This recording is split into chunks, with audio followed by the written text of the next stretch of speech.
120 minutes sur RTCI. Avec aujourd'hui Camille Yamzeh, bienvenue au Studio 3. Nous sommes contents de vous recevoir et en même temps, nous vous faisons écouter un peu de Chopin pour démarrer, manière de vous accueillir avec un piano. Merci. Alors, vous avez récemment donné un concert et vous étiez chef d'orchestre dans ce concert. Oui. C'était le 1er août dernier. Oui, c'était à Maigri. Donc, on avait effectué un stage avec le grand chef français, Pierre-Alexis Touzeau. C'était un chef incroyable, donc il nous a encadrés. On a fait un stage, on a travaillé le gestuel, la technique, analyse, la posture aussi. On a travaillé bien sûr avec l'orchestre symphonique de Maigri. Voilà, et ça a été clôturé par un concert à Maigri. Voilà, et vous, vos débuts, vous les avez faits déjà du côté de Maigri en mars 2023. Oui, j'ai commencé la direction à Maigri. C'était des classes encadrées par monsieur Ashraf Bettibi. Donc voilà. Et c'est l'association Les Solistes. Oui, c'est l'association Les Solistes. Donc c'était la première classe de direction en Tunisie. Alors bien évidemment, cela ne vous fait pas oublier le piano. Oui, bien sûr. Donc le piano était avant la direction, donc j'ai commencé à l'âge de 6 ans. Donc c'était mes premières années, c'était avec Rada Mokrani et après c'était avec monsieur Ashraf Bettibi jusqu'au jour-là. Très bien. On va revenir sur votre expérience avec le piano, mais essayons d'aller vers le mois de juillet 2023 et votre première direction d'orchestre, c'était du côté de Benarous. Oui. Donc, on a effectué un stage avec Mahdi Lograïda, le chef franco-marocain. C'était mon premier stage de direction d'orchestre et ma première fois de diriger, de monter sur scène autant que chef. Donc, j'ai dirigé Adagio de Albinoni et c'était magnifique. Et comment est-ce qu'on se prépare lorsqu'on va monter sur scène pour diriger justement pour la première fois? Donc, il faut être calme, il faut non de stress, calme, voilà. Donc, Et puis vous prenez un temps de concentration? Oui, bien sûr, on prend un temps de concentration, on respire, puis on se prépare pour lever les mains et faire commencer l'orchestre. Et vous effectuez ces gestes qu'on voit sur les écrans, généralement, lorsque le chef d'orchestre salue le soliste et puis demande à sa formation de se lever. Oui. Est-ce que vous les faites, ces gestes-là? Oui, bien sûr. C'est parti d'être un chef, c'est le respect d'un chef d'orchestre. Et ça s'apprend donc? Oui, oui. Très bien. Juillet 2023, une première direction d'orchestre, c'était l'Adagio d'Albinoni. Et puis, un mois plus tard, août 2023, vous revenez sur scène, cette fois-ci à Oudna. Oui, c'était au théâtre de Oudna, oui. Donc, j'ai dirigé 2 pièces arabes pour la première fois. L'une, c'était Ya Rayah, et l'autre, c'était de Zied Ralsa. Avec un soliste, bien sûr. C'était ma première fois de diriger au théâtre de Oudna et la musique arabe. Et donc, cette musique arabe, vous aimez l'habiller de classique. C'est quelque chose que vous appréciez particulièrement. Oui, c'est transmettre l'énergie de la musique classique à la musique arabe et c'est magnifique. Et c'est un travail d'arrangement, en fait? C'est un travail d'interprétation, je pense, d'interprétation, comment on fait les gestes, coordination et tout. Très bien. Et donc, vous avez étudié le piano, ça a été votre initiation à la musique classique, et c'était plusieurs années avec Rada Mokrani. Non, oui, c'était mes 4 premières années avec Rada Mokrani, donc, et après avec monsieur Ashraf Bettibi. Et puis, vous avez eu la possibilité de passer plusieurs stages avec des musiciens comme Sami Azraïer, Irena Dimitrova, Ursula Routiman ou Philippe Montferrand. Donc, oui. Et à chaque fois, on apprend quelque chose. Bien sûr. Bien sûr, donc chaque pianiste a ses techniques, chaque pianiste a sa propre interprétation au morceau. Donc chaque pianiste nous transmet son style unique, on veut dire. Sa touche personnelle. Oui, voilà, exactement. Voilà, son doigté, on dira même. Oui. Et effectivement, vous, quand vous êtes devant votre piano, avec votre partition, en fait, comment vous jouez? Vous interprétez vous rentrez dans le morceau de musique? Oui, donc je pense que la première chose, on va connaître un peu le compositeur, le style du compositeur, son époque musicale, pour qu'on puisse connaître qu'est-ce qu'on va interpréter. Et bien sûr, lors du déchiffrage et tout, on sait plus comment on va interpréter ce morceau.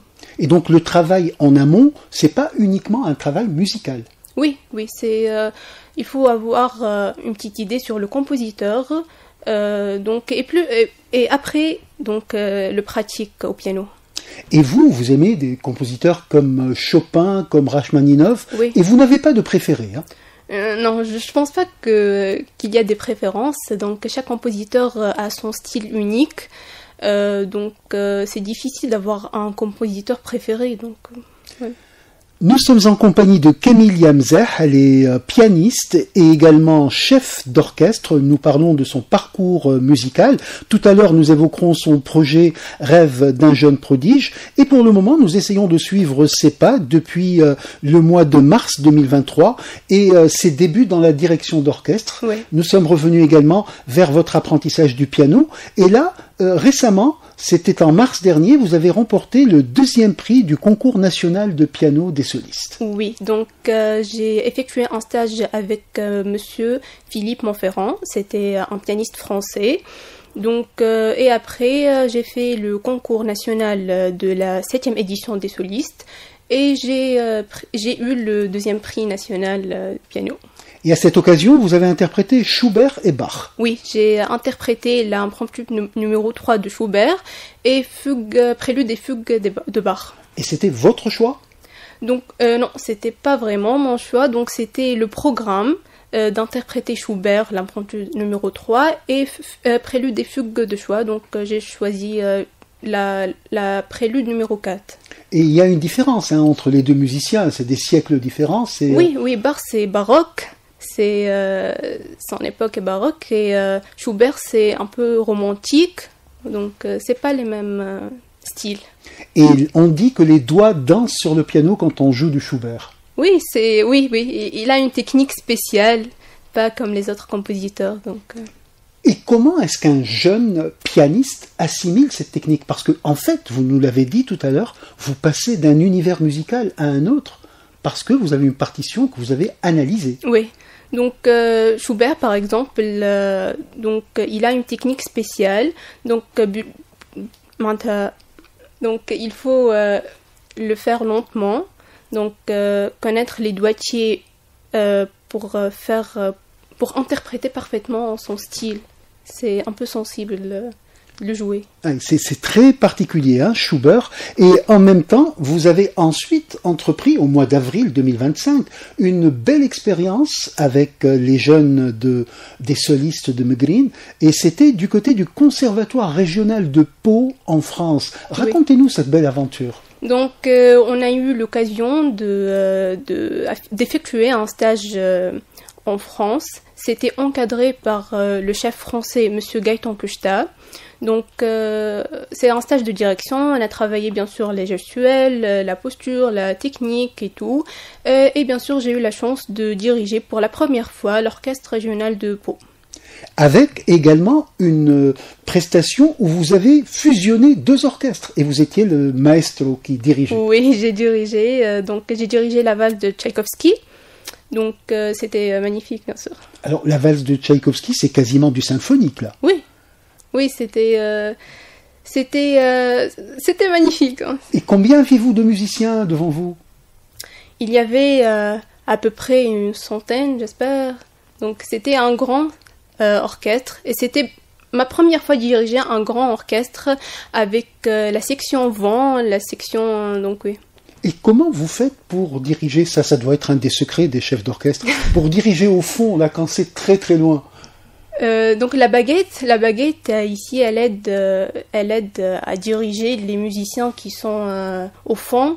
Donc la baguette aide à être plus précis, à donner les battements plus précisément pour les musiciens au fond. Alors justement, vous nous parliez tout à l'heure de gestuelle et d'apprentissage de la gestuelle. Camille Mzeh, comment ça se passe, cet apprentissage-là, justement?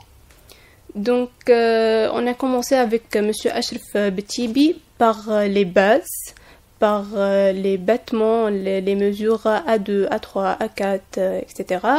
Donc, on a commencé par la posture aussi, parce que c'est important d'être bien installé sur scène, avec les pieds au sol. Ici. Bien sûr aussi, comment on prend la baguette dans la main. Ça se diffère d'un chef à un autre. Donc voilà les bases, on va dire. Et puis vous avez travaillé avec un autre chef, le maestro Gaëtan Kouchta. Oui. Et vous avez pas mal appris de lui, j'imagine. Bien sûr, oui. Comme dans le piano, comme les pianistes, donc les chefs, chacun des chefs a sa propre interprétation, sa propre... donc chacun a son style unique, on va dire, d'interpréter, de diriger et tout. Et là, vous avez eu quand même pas mal de chefs avec lesquels vous avez travaillé, Mehdi Lougraïda, également Pierre-Alexis Touzeau, Gaëtan Kouchta, et puis bien sûr Ashraf Betibi. Oui. Et à chaque fois, c'est un petit plus qui arrive. Oui, bien sûr. Oui. Et ce petit plus, vous le révisez ensuite à la maison quand vous êtes seul? Oui, je pense que c'est intéressant d'avoir les techniques de plusieurs chefs, donc pas les techniques d'un seul chef, donc c'est intéressant de savoir un peu de tout. Et je suis sûr que nos auditeurs, les plus jeunes aussi, sont curieux de savoir si vous écoutez beaucoup de musique classique, si vous lisez des partitions pour passer le temps. Donc, écouter la musique classique, c'est important. Donc, écouter la musique classique pour connaître les différents styles, pour connaître les différents compositeurs. Si j'avais un morceau nouveau, donc je connais le compositeur, comment son style, comment on va interpréter ce morceau. Donc, c'est important d'écouter plusieurs morceaux, plusieurs musiques classiques. Et regarder les partitions? Donc, les partitions... on fait une première lecture, c'est déchiffrage, ça se fait très lentement, avec un tempo très lent, pour faire la lecture des notes, du rythme et tout, pour après qu'on va l'interpréter au tempo original. Très bien. Et donc, côté musique classique, justement, côté musique arabe, comment est-ce que vous voyez la manière dont ces deux musiques peuvent se marier? Donc, la musique classique a son style, et ils n'ont pas effectivement le même style. Donc, la musique classique, c'est... la direction de la musique classique, plutôt, ça fait autrement. Mais on essaie... et c'est effectivement qu'on a fait avec Monsieur Pierre-Alexis Touzeau, qu'on a transmis l'énergie de la musique classique en la musique arabe plutôt. Donc c'est vraiment magnifique de transmettre l'énergie de la musique classique en la musique arabe. Et donc c'est une énergie en fait, hein? Vous avez répété le mot. Oui, c'est l'énergie, oui. C'est l'énergie qui se modifie, qui se change. Voilà, et l'énergie n'est pas sur les partitions. Oui, c'est au chef. C'est le chef qui donne l'énergie. Voilà. Et voilà. Et donc, il faut être vif, il faut être parfois dans un autre tempo. Comment est-ce que vous vivez cela sur scène? Donc, il faut savoir qu'est-ce que je vais faire sur scène.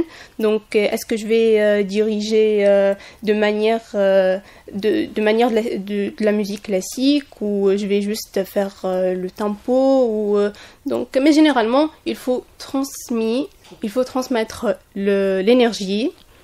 Donc, pour les musiciens, pour qu'ils puissent se jouer avec la vision que tu avais dans la tête. Tout à fait. Alors, tout cela exige beaucoup de discipline, beaucoup d'entraînement, mais exige également beaucoup de soutien de la part de la famille, j'imagine. Oui, bien sûr. Il y a beaucoup d'efforts, beaucoup de sacrifices. Donc, c'est pas facile de faire tout ça. Alors, comment ça se passe en famille, justement? On vous encourage à fond? Oui, bien sûr, il y a une motivation, il y a un encouragement, donc des sacrifices, bien évidemment. Et aujourd'hui, nous recevons en même temps que vous Jihan Mzeh, qui est votre mère, oui. Et qui est là aussi pour vous pousser un peu. Oui, bien sûr. Et c'est supporter numéro 1? Oui, ma mère et mon père. Tout à fait. Et donc, je suis certain, et moi je suis là pour poser les questions auxquelles pensent nos auditeurs, je suis certain que nos auditeurs se demandent ce que vous faites comme études. Est-ce que vous êtes dans des études musicales? Donc, j'étudie au conservatoire les solistes. Donc, exactement, j'ai pris à l'âge de 14 ans, j'ai eu mon diplôme en musique arabe. Donc, maintenant, juste, je fais les cours de piano et les cours de direction d'orchestre.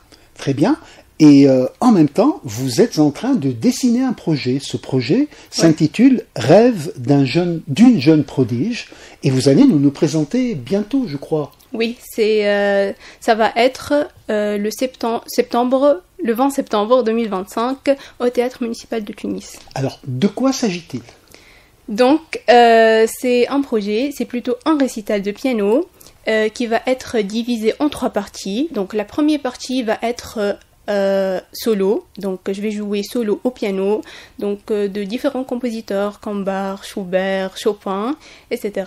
Donc, la deuxième partie, je vais jouer avec l'orchestre symphonique de Mégrine, donc je vais jouer au piano. Et la troisième partie, c'est un peu nouveau, donc je vais diriger. Donc je vais diriger des pièces. Donc je vais être une chef aussi dans mon récital. Très bien. Et cette architecture du récital, c'est vous qui l'avez produite? C'est un travail que vous avez réalisé avec l'orchestre des solistes? Oui, on va bientôt commencer les répétitions. Et va être une chose très, très jolie. Alors, ça va durer probablement autour d'1 heure, là, hein? Non, plus, un peu plus, 1h30. Eh ben, donc ça va demander pas mal de préparation, j'imagine. Oui. Mais c'est un programme très varié. Hein. Et il vous reste 1 mois? Oui, 1 mois. Alors, 1 mois, ça va être comment, ce mois qui se dessine, là, qui arrive?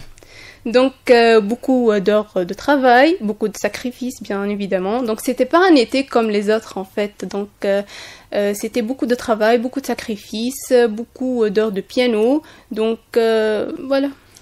2 dernières questions pour terminer cet entretien. À quel âge, à quel moment vous avez choisi la musique? Ou la musique vous a peut-être choisi? Je pense que dès le début, lorsque j'ai découvert le piano, c'était le coup de foudre. Donc, et depuis, je me suis lancée dans ce monde musical, de la musique classique.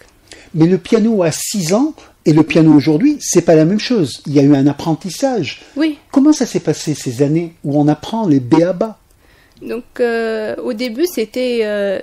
Bien sûr, c'était des pièces faciles, c'était le premier déchiffrage, c'était mes premières années, donc c'était pas comme maintenant. Maintenant, le niveau est un peu plus avancé, beaucoup plus d'heures de travail plutôt, et voilà, plus de technique, plus de connaissances. Voilà. Et la dernière question que je voudrais vous poser, vous préférez jouer avec un grand piano ou bien vous vous adaptez à tous les pianos qui se présentent devant vous? Bien sûr, un grand piano et avec une sonorité un peu spéciale que les autres pianos, mais je pense que je peux jouer... N'importe quel piano. N'importe quel piano. Et au théâtre municipal, vous allez jouer avec le piano qui est au théâtre? Oui, le piano à queue, donc avec une sonorité incroyable, donc c'est déjà la marque la plus connue des pianos. Très bien. Et donc, c'est une première pour vous sur ce piano-là, en précisé? Non. Vous avez déjà joué? Non, oui, j'ai eu de la chance de monter sur la scène du Théâtre municipal de Tunis. J'ai aussi dirigé sur le Théâtre municipal de Tunis et joué le piano avec l'Orchestre symphonique de Mégrine. Donc, c'est pas ma première fois, mais c'est ma première fois en tant que soliste, en tant qu'une musicienne qui va présenter son récital. Et ce récital, vous en avez rêvé, vous l'avez construit, et maintenant vous allez le donner devant le public. Oui, bien sûr. C'est effectivement, c'est un rêve d'une jeune prodige, donc un rêve. Un rêve qui se réalisera donc le 20 septembre prochain. On aura l'occasion d'y revenir. Oui. Et peut-être reviendrez-vous nous en parler de nouveau lorsque vous serez encore plus prête qu'aujourd'hui. Mais là, je sens que vous êtes totalement prête. Oui, bien sûr. Donc, en forme, prête. Super, super. Un grand merci à Camille Yamzer, qui est notre invitée aujourd'hui. Elle est pianiste, elle est chef d'orchestre, elle est l'une des plus jeunes chefs d'orchestre en Tunisie et elle se produira prochainement au Théâtre Municipal le 20 septembre prochain pour un récital intitulé Rêve d'une jeune prodige, un récital au cours duquel elle sera d'abord pianiste solo, ensuite pianiste avec l'orchestre symphonique de Megrin et à la fin à la baguette devant l'orchestre de Megrin. On vous souhaite plein succès et bonne continuation. Merci beaucoup.